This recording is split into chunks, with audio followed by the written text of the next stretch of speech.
Hi, I'm Angie McCarty. I'm one of the pastors here on staff at Church of the Resurrection and the co-host of Resurrection's podcast called Resurrection Stories, where we invite staff members and people who are connected with Resurrection to tell us their stories, their journeys, how they ended up in this place, what brought them here, and what are some of the defining moments where God has stepped into their world and made a difference. And we want you to share information about this podcast. We thank you for tuning in, but please share information. Invite others to come on, and you can find the link to the podcast by going to core.org/podcast, Resurrection Stories, and you'll find the link, and we want you to share it with your circle of influence, share it with your friends and your family, and invite them to come on as well. And Andrew, we've got to invite folks to come over to Resurrection and experience us in person. There is something happening here every day of the week, whether it's children's ministries, student ministries, classes and small groups for people of all ages are a great way to get connected. We have groups that can meet specific needs, recovery groups, grief groups, other groups that just meet you and love you exactly where you are. Sunday worship, or I should say weekend worship, is one of the entry points that most people experience first at Resurrection. So you can look at our website, resurrection.church, for all of our worship times and all of our locations. Yes. I want to remind you that Resurrection is a place where non-religious and nominally religious people can become deeply committed Christians. And so we invite you to come over. We hope that as a result of listening to our podcast that you'll build deeper relationships with your family, with your friends, but also possibly with Jesus Christ. But even if you're not a believer, you're welcome to come to Resurrection, because we welcome you here with all of your, whatever doubts you have, whatever questions you have, you're welcome to come and be a part of our fellowship. We would love to meet you and to serve you and find ways to be a part of your life. So thank you for listening in again. We're now going to turn to our interview for the day, and it is a fascinating interview with a fascinating person. He has an amazing story, and I can't wait for you to hear it. So Angie's going to take us into our interview.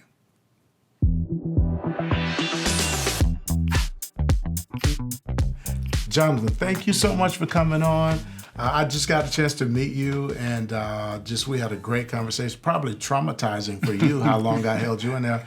But thank you for giving me that time. But thank you for coming on our podcast today. And we're so excited about interviewing you and having you share your story. But let's start here. Will you just tell folks a little about who you are and your background, some of the work you've been doing and what you're doing here at Resurrection now? Sure. Thank you very much for having me. It's fun to be with you guys and to get to know you. So yeah, my name is Jonathan Foster. I've been a church planter, been doing that, been a part of 3 church plants over the years, and really enjoyed that. That gave me an opportunity to be on the edge, on the cutting edge, on the bleeding edge, as it were. And you finally got to the right adjective, bleeding edge. Yeah, the bleeding edge, unfortunately, sometimes. So that's been good. And yeah, I have pursued a little bit of education. I didn't set out to do that, but I finished up a dissertation last year. I've written some books. My family and I, mostly my oldest son and I, we run an organization out of Haiti, a nonprofit down there. So we're really involved with that, which is super meaningful but really difficult work. And I write books. And then recently got connected here at Resurrection, and I'm glad to be pastoring and helping the connections and the care team. So yeah. We're so grateful to have someone with your experience. Thank you. And your depth of faith to be a part of our care team. I know you particularly focus on grief, and I don't know, when you share your story, you may share part of what that journey has been like for you. But before we do that, we got a fun question we always like to ask. Okay, I want the fun questions. Well, one of the fun questions that we ask is, what is your favorite book? But since you've written multiple books, maybe our fun question should be, what is your favorite book that you wrote? Yeah. Nice. I like that question. Yeah. What's the favorite book that I wrote? Well, probably my best titled book is Questions About Sexuality That Got Me Uninvited from My Denomination. Wow. That's the title. It's a short, snappy title. We need to speak. So that the entire title, say it again, the whole title. Yeah, Questions About Sexuality That Got Me Uninvited from My Denomination. Wow. Love that. That's basically the whole book right there. I mean, there's more words in the title than the book. But it's always the most recent one. So my most recent thing is on grief. It's called Indigo, The Color of Grief. I don't know when this will air, but it drops on Amazon and all the places December 5. So as of this recording, next week. Wow. So that's kind of really on my heart right now, just because I've been living it the last few months. But yeah, they're all kind of special to me. I don't know. I don't think very many other people think so, but I like them. So You've sold a couple copies, haven't you? Yeah, there's been a couple copies that I've sold, so that's been good. Yeah. And I know Pastor Hemi mentioned that you were going to do some stuff with us on grief here around resurrection, so we're really looking forward to that.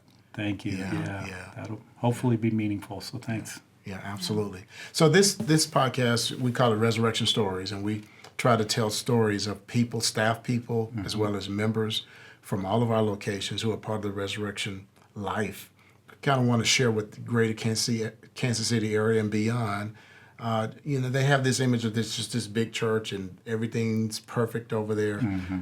And sometimes it's hard to see that behind all of that, there are real human beings who are on journeys of faith, who really love God. So we invite people on to tell our stories. It's an honor to have you on today. Thank you. To have you tell your story. Would you share your story with you, and whether you want to do your life story or faith story? Yeah, there's lots of stories. Lots of stories and lots of perspectives on a framework you can place them in, but maybe give a defining moment. What was the turning point moment for you in your faith journey?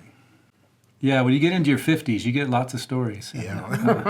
When Pastor Hemi Jones, when she hired me and asked me to come work with y'all, she was introducing me to a few different people, and she said at one point, he's old, but he's low mileage.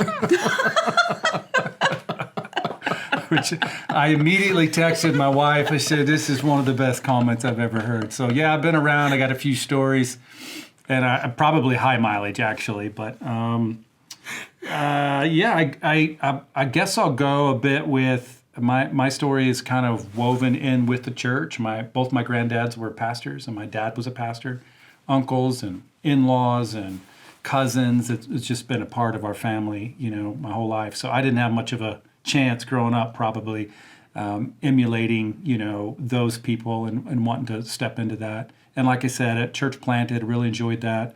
And for the most part, have really enjoyed it. But our world changed, as you alluded to earlier, on January 1st, 2015, when our oldest child, our daughter, was killed in a car wreck. Mm-hmm.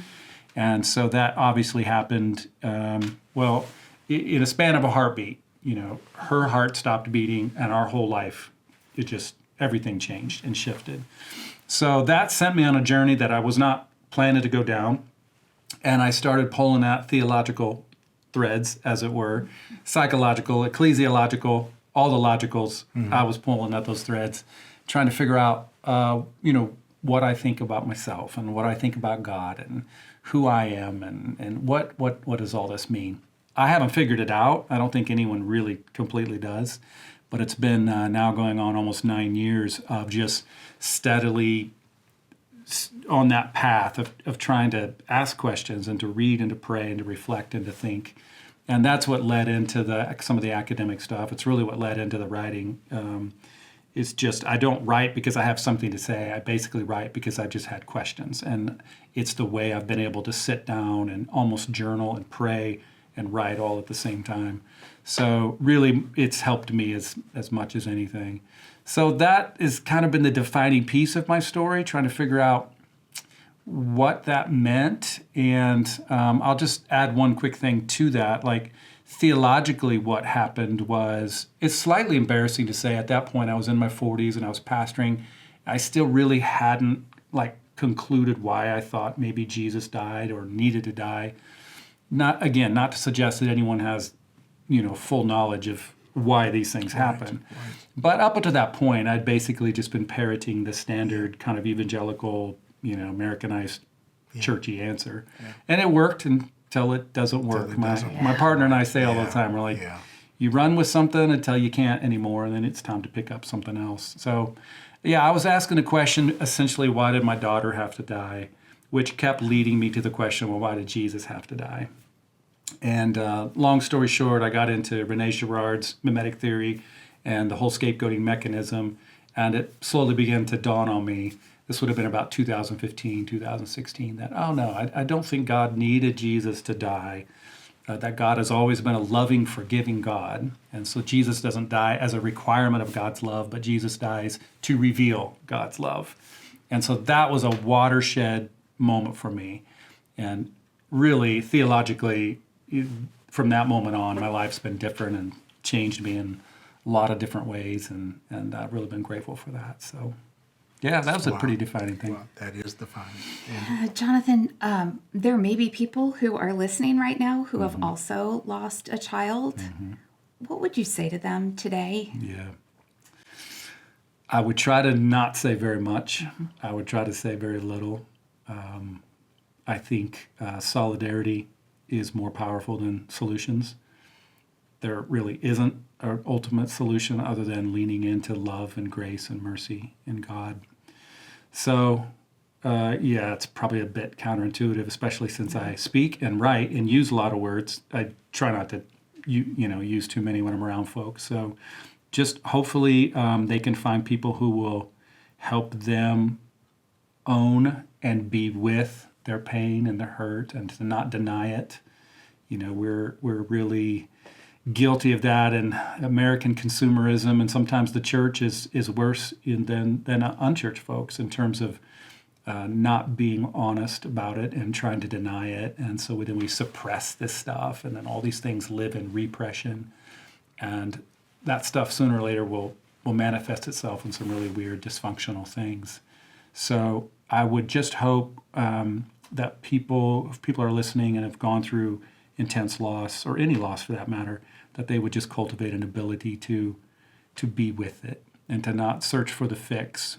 I think this is probably a Father Richard Rohr thing, but I often think of the cross. The cross, I don't think, is where Jesus is extending his arms to fix things. I think he's there extending his arms to hold the whole world together. Wow. So really, I think we all just need a big hug. Wow. So whoever's listening, give yourself a hug, and we're thinking of you. Yeah. Wow. That's great stuff.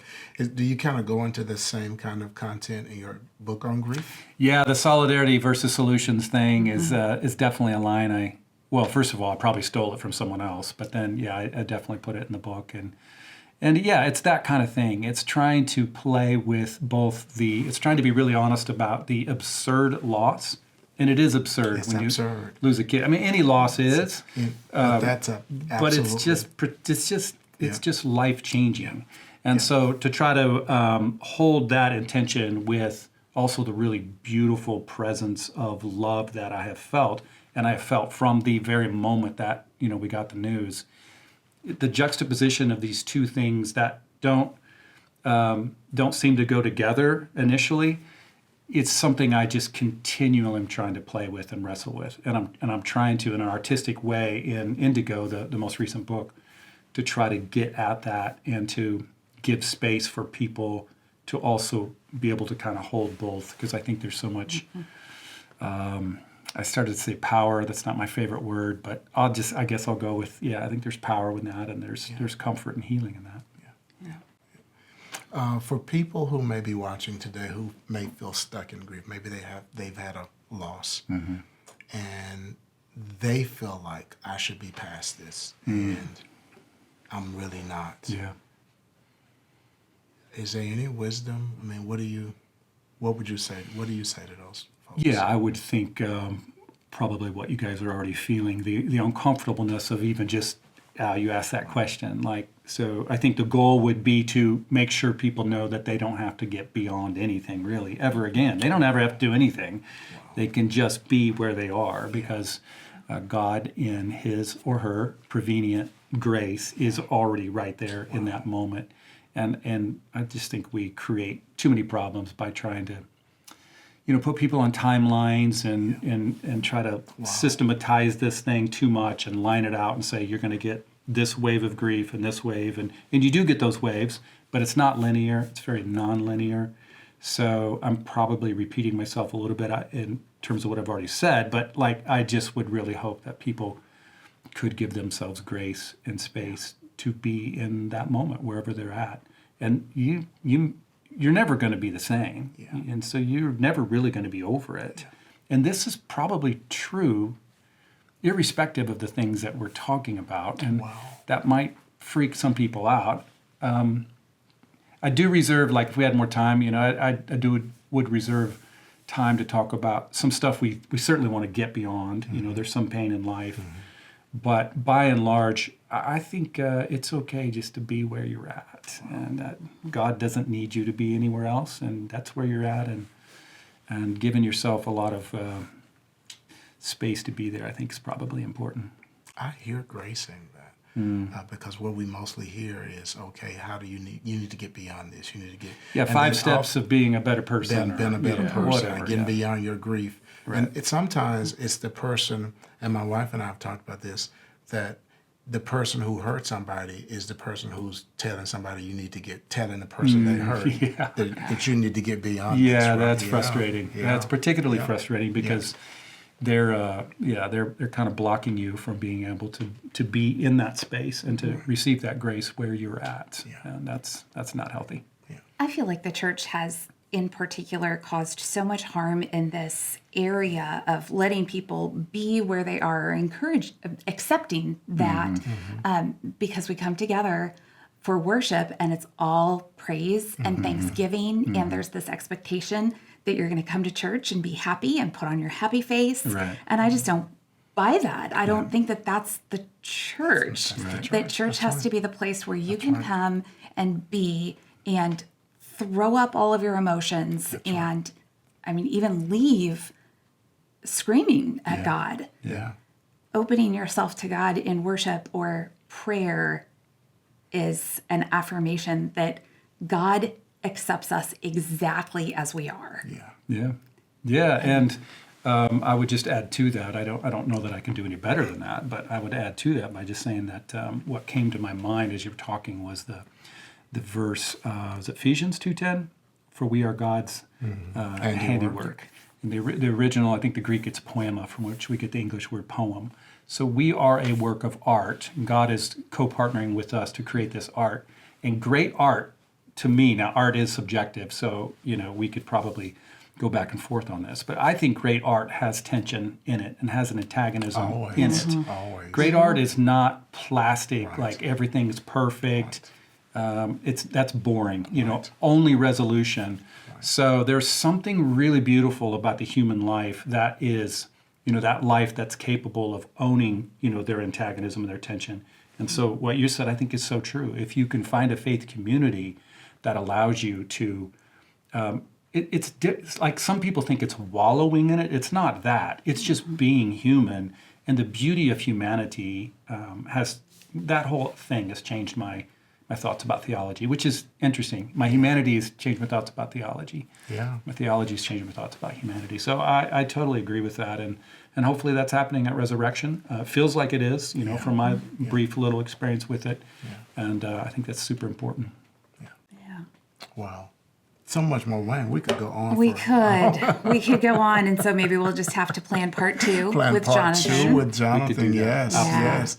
I've got to give you some kudos, and folks, when they see this broadcast, this will have already happened.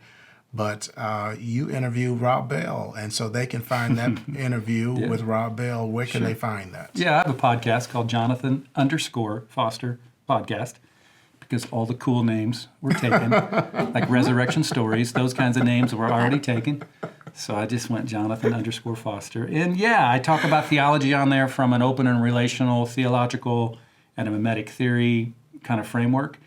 And so sometimes I monologue, but a lot of times I dialogue, and I get to have people like Rob on and lots of other folks who've influenced me. So that'll be cool. Well, we're so grateful to have you at Resurrection. We're blessed to have you at Resurrection. Thank you. Yeah, thank you for coming on our podcast today. And we will plan part two so we can dig more into some of this theological unveiling and unfolding that you're going through. And to be honest, Angie, I love the fact that that's coming out of this place of being in touch with this brokenness over losing your daughter. That's, to me, would be inhuman to not, for one's whole life, not the trajectory of one's whole life not to change as a result of something like that. Yeah. So thank you for being in that place and modeling for others Thank you. Appreciate it. how to be in that place and still live forward.